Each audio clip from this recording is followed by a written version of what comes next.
Hello, ഇതുപോലെ ചെറുപഴത്തിൻ്റെ കായ പൊട്ടി വീണ് മൂക്കാണ്ട് പൊട്ടി വീഴുമ്പോൾ ആരും കളയണ്ട കേട്ടോ. ഇതുപോലെ തൊലി കളഞ്ഞെടുത്തിട്ട് ഒരു 3 പീസാക്കിയിട്ട് കഞ്ഞിവെള്ളത്തിൽ കുറച്ച് മഞ്ഞൾപ്പൊടി ഇട്ടിട്ട് അതിലൊരു 5 മിനിറ്റ് നമുക്ക് ഇട്ട് വെക്കാം കേട്ടോ. ഇതുപോലെ കനം കുറച്ചിട്ട് എടുക്കാം കേട്ടോ. എന്നിട്ട് ഇതൊരു 5 മിനിറ്റ് ഇതിൽ കിടക്കട്ടെ. എന്നിട്ട് നമുക്ക് ഇതൊന്ന് വെള്ളം വാർത്തെടുക്കാം. ഇപ്പോൾ ഇതാ 1 കപ്പ് മൈദയും 1/2 കപ്പ് കടലമാവും 1/4 കപ്പ് അരിപ്പൊടിയും പാകത്തിന് മഞ്ഞളും മുളകും പിന്നെ ഉപ്പും ഇട്ടിട്ട് വെള്ളം ഒഴിച്ചിട്ട് ഇതുപോലെ ഒന്ന് മിക്സാക്കി എടുക്കാം കേട്ടോ. ഇതുപോലെ നല്ല ലൂസിൽ വേണ്ട.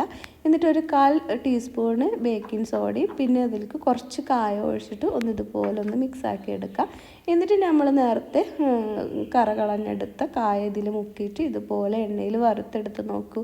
നല്ല ടേസ്റ്റാണ് കേട്ടോ. മുരാന്ന് കഴിക്കാൻ പറ്റും. കായ ബജി നമ്മൾ കഴിക്കണേക്കാളും അടിപൊളിയാണ് കേട്ടോ. അപ്പോൾ ഇതുപോലെ ഒന്ന് പൊട്ടി വീണ കായ ഒന്നും ആരും കളയണ്ട. ഇതുപോലെ ഉണ്ടാക്കിയെടുക്കാം കേട്ടോ.